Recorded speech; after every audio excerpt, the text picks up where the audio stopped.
ويسر لي أمري واحلل عقدة من لساني يفقهوا قولي.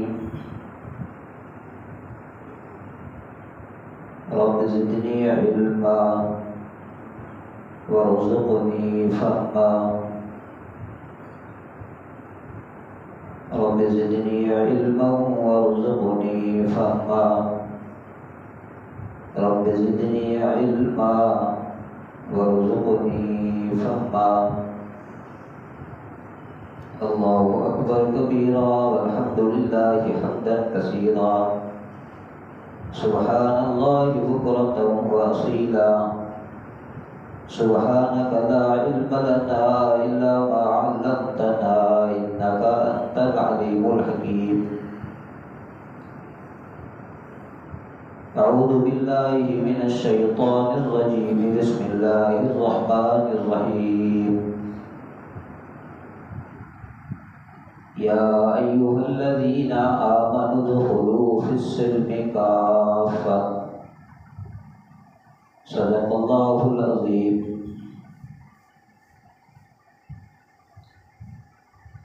الحمدللہ رات سے بیانات کا سلسلہ شروع ہے. مولانا عبد الغنی صاحب دامت برکاتہ عالیہ نے رات بھی مفصلاً اچھے طریقے سے اور صبح ابھی جو ہے کہ بیان کا سلسلہ چلا اور حضرات نے بھی مفصلاً یہ باتیں ذکر فرمائی.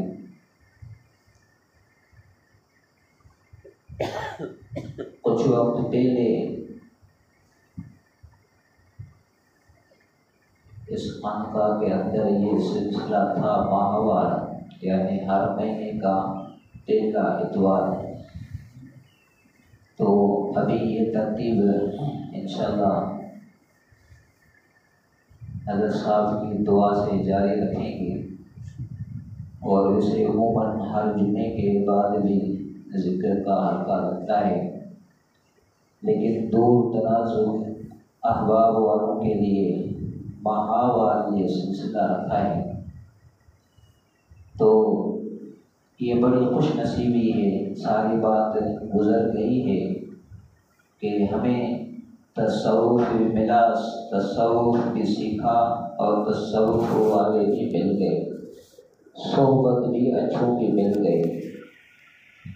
لیکن مقصد یہ ہے کہ اس صحبت کو اچھی طریقے سے پکڑنا ہے اور اس پہ تا حیات زندگی گزارنی ہے.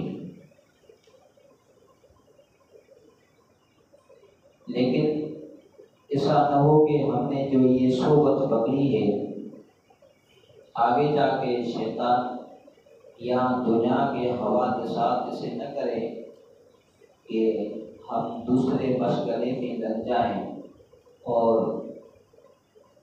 دوسرا کوئی بڑا تصوف والا تلاش کرے یا اپنے خیالات اور نفسانی خواہشات کے پیچھے لگ کر اس نسبت کو قائم نہ رکھ سکے تو پھر یہ نقصان کی بات ہے. ایک واقعہ آتا ہے کہ ایک شخص تھا، وہ پھول کی باغ میں گیا تو جب اندر داخل ہوا، داخل ہوتے وقت ہی اس کو ایک پھول ملا. بڑی اس کی خوشبو اس کو محسوس ہوئی اور اس کو سکھا بھی، اس کا مزہ بھی لیا اور سرات اور خوشی بھی محسوس کی. لیکن اس کی جو اندر کی والی خواہش تھی، اس نے کہا کہ میں اندر جاؤں دوسرے بھی پھول کو دیکھوں. لیکن جب وہ اندر گیا تو وہ پیچھے سے کہہ رہا تھا کہ جو پہلا پھول تھا وہی پھول تھا، اس میں ہے لیکن تھوڑی ہے. پھر آگے کیا کہہ رہا تھا کہ یہ بھی پھول ہے لیکن پہلا پھول تھا. جب وہ آخر کی انتہا جب وہ پھول کا باغ ختم ہو گیا تو اسے گرتے گیا اور سونگتے گیا، لیکن اس کے دل میں یہ تھا کہ میں پہلے ہی پھول کو تلاش کروں۔ جب واپس آیا تو اس پھول کا ٹیپ ختم ہو گیا، وہ پھول غائب ہو گیا۔ اب اس کی ندامت ہی رہ گئی، افسوس ہی رہ گیا۔ تو ہم بھی اگر اسے کریں گے، دوسری خیالات کے پیچھے لگیں گے، تو پھر ہمیں جو یہ پھول ملا ہے وہ دوبارہ نہیں ملے گا۔ تو اس نسبت کو قائم رکھیں اور بقا حاصل کریں۔ اس طرح ایک واقعہ آتا ہے کہ حضرت شیخ سعدی رحمۃ اللہ علیہ کے ملفوظات کے بارے میں آتا ہے کہ حضرت شیخ سعدی رحمۃ اللہ علیہ کے زندگی کے 3 طریقے سے انہوں نے زندگی گزاری۔ ہر طریقے سے اس نے اپنا سبق لیا، لیکن آخر والا جو سبق تھا وہ سیر تفریح اور درویشی اختیار کی تھی۔ چلتے چلتے ہوئے اس نے جب اپنا علاقے کا اقتراض کر لیا، دوسرے علاقے میں دوسری سرحد میں جا کے وہ پہنچا تو وہ ایک عیسائیوں کی سرحد تھی۔ انہوں نے ان کو گرفتار کر لیا کہ بھائی مسلمان ہمارے سرحد میں داخل ہوا ہے اور بغیر قانون کے داخل ہوا ہے، تو اس کو گرفتار کر لیا جائے۔ تو شیخ سعدی رحمۃ اللہ علیہ کو وہاں کے سردار نے وہاں گرفتار کر لیا اور کچھ ذمہ داری اس کے حوالے کر دی کہ بھائی یہ تمہارے ذمہ ہے، اب ہمیں آپ کو جیل کاٹنا ہے۔ کافی عرصہ شیخ سعدی رحمۃ اللہ علیہ نے جیل کے اندر یہ زندگی گزاری۔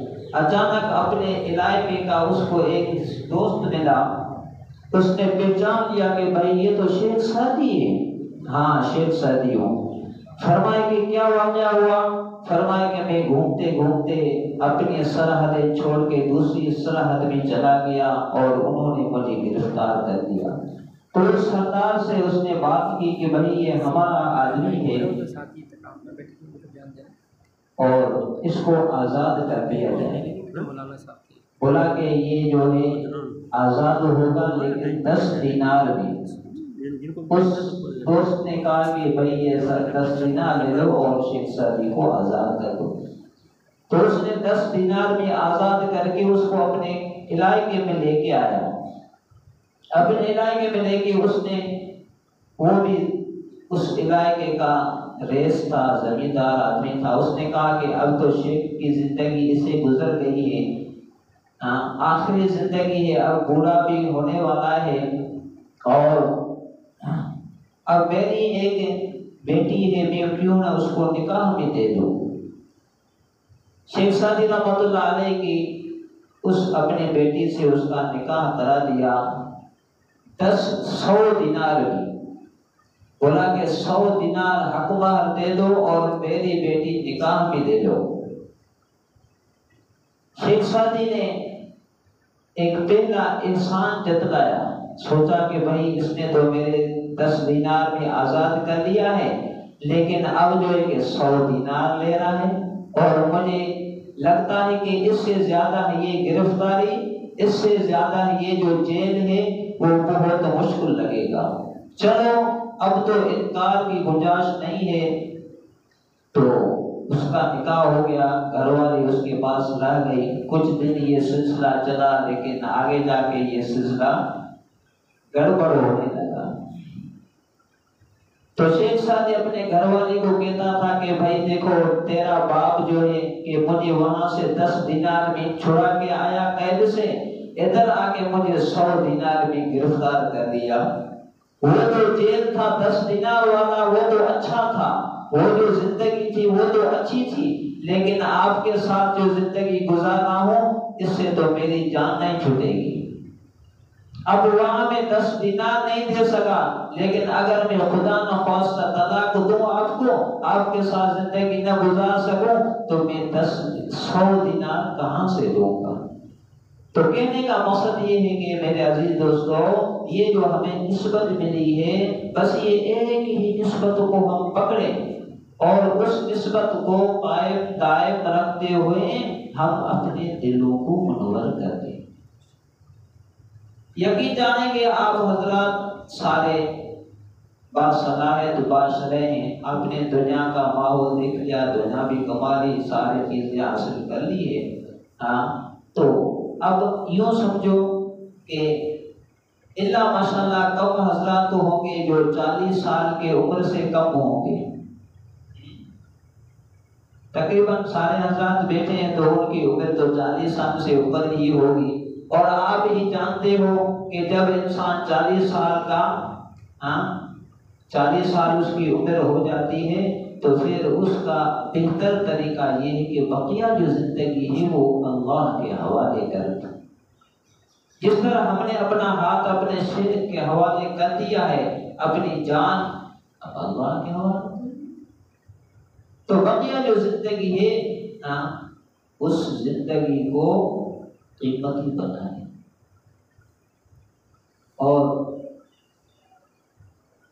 قیمتی اس لیے بنے گی، مال بھی قربان کرنا پڑے گا، جان بھی قربان کرنی پڑے گی۔ جس طرح آپ حضرات نے تکلیف کی ہے، رات میں سفر کیا ہے، کل نکلے ہو، کوئی کسی ساتھی کو کوئی کام ہوگا، کوئی تقاضا ہوگا، لیکن یہاں ہمارا آنا اللہ کی رضا کے لیے ہوا ہے اور شیخ کی صحبت حاصل کرنے کے لیے۔ 3 چیزوں کو ہمیں لازم پکڑنا ہے، صحبت شیخ، ذکر اللہ اور تقویٰ۔ تو رب العالمین نے قرآن کریم کے اندر فرمایا یا ایھا الذین آمنوا ادخلوا فی السلم کافۃ، اے ایمان والو اسلام کے اندر داخل ہو جاؤ پورے کے پورے۔ تو ہمیں تو یہ دین کی نسبت الحمدللہ ملی ہے، ہم اس کو پائے تکمیل تک پہنچانا یہ شیخ کی صحبت ہے۔ شیخ سعدی رحمۃ اللہ علیہ فرمایا کرتے تھے کہ اس کا شیخ تھا شیخ شہاب الدین سہروردی رحمۃ اللہ علیہ، وہ فرماتے تھے کہ اور ظاہری علم کا اس کا جو استاد تھا علامہ ابن جوزی رحمۃ اللہ علیہ، فرمایا کرتے تھے کہ بچپن والا میرا جو استاد ہے وہ میرا باپ ہے، لیکن ظاہری علم کو پورا کرانے والا علامہ ابن جوزی رحمۃ اللہ علیہ ہے، لیکن قبر تک ساتھ دینے والا، محشر بھی ساتھ دینے والا اور جنت دکھانے والا، اللہ سے ملانے والا جو میرا ہے وہ میرا شیخ شہاب الدین رحمۃ اللہ علیہ۔ یعنی جو پیچھا جو علم تھا، باب والا جو علم تھا، ظاہری جو فن تھا، ظاہری جو پہچان تھی، وہ بھی اپنے حساب سے ہے۔ یوں سمجھو کہ جو ظاہر والی پہچان ہے وہ ہمیں آنکھوں سے دیکھ رہے ہیں، لیکن اللہ والوں کی جو محنت ہے، علم ہے، وہ ہم اندر والے آنکھوں سے دیکھ رہے ہیں۔ ہاں اندر والی جو کیمرہ ہوتی ہے وہ اچھی ہوتی ہے۔ اب یہاں ہم مسجد میں بیٹھے ہیں، باہر والے ماحول سے یہ ماحول اچھا ہے، بد نظری سے بچ رہے ہیں، گلا غیبت سے بچ رہے ہیں، اور یہاں ہم بیٹھے ہیں ساری چیزوں سے محفوظ ہیں، ثواب بھی مل رہا ہے، ہمارا تعلق اللہ سے جڑا ہوا ہے، اللہ کی رحمت برس رہی ہے۔ علماء کرام فرماتے ہیں کہ جب یہ مجلس قائم ہوتی ہے تو اللہ کے رحمت کے فرشتے در فرشتے یہاں تک کہ اس کو تار کو ملا لیتے ہیں، یہ مقام ہے نا۔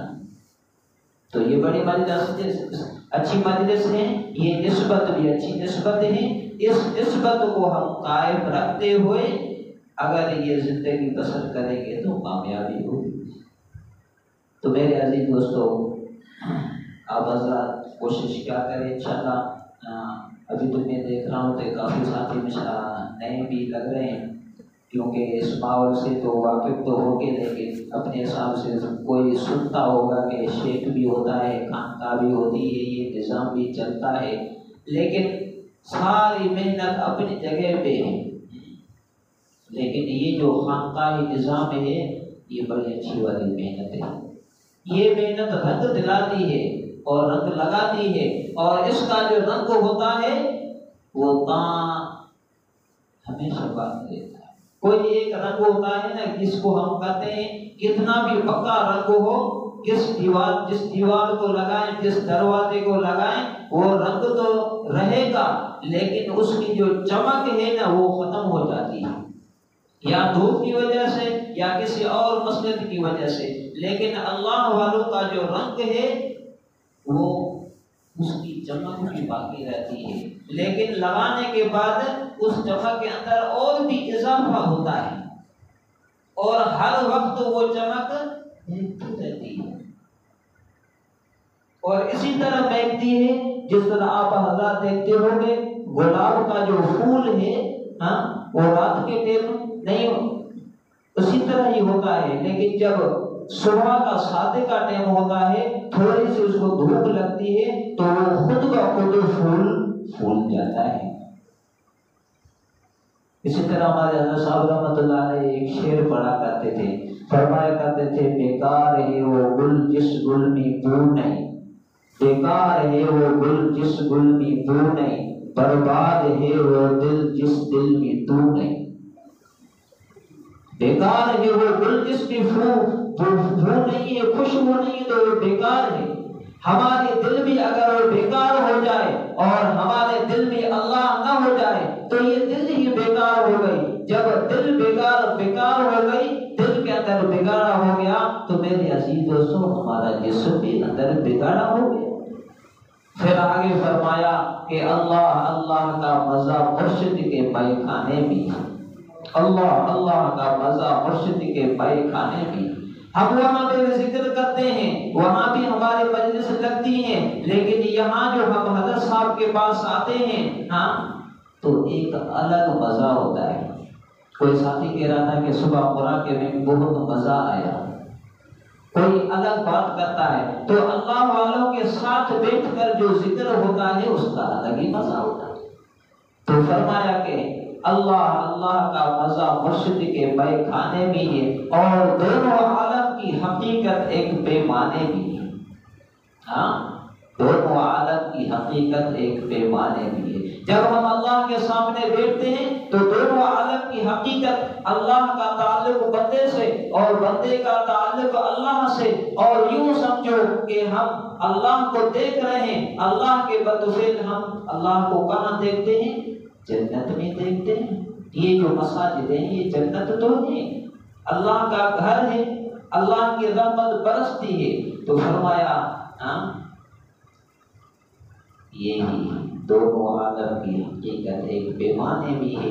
ہمیں یہ زندگی میں افسوس ہوتا ہے کہ ہم نے جو بقیہ زندگی گزاری تو کس طرح گزری. ابھی جو ہماری وہ اللہ کے گھر میں زندگی گزر رہی ہے، اپنے شیخ کے سامنے زندگی گزر رہی ہے اور ہمارے دل کے اندر اللہ اللہ اللہ ہو رہا ہے، تو یہ حقیقت واضح ہو رہی ہے. اللہ رب العزت سے دعائیں کہ رب العالمین ہمیں اس پہ ثابت استقامت نصیب عطا فرمائے اور اپنے شیخ کی صحبت نصیب عطا فرمائے. وآخر دعوانا الحمدللہ رب العالمین.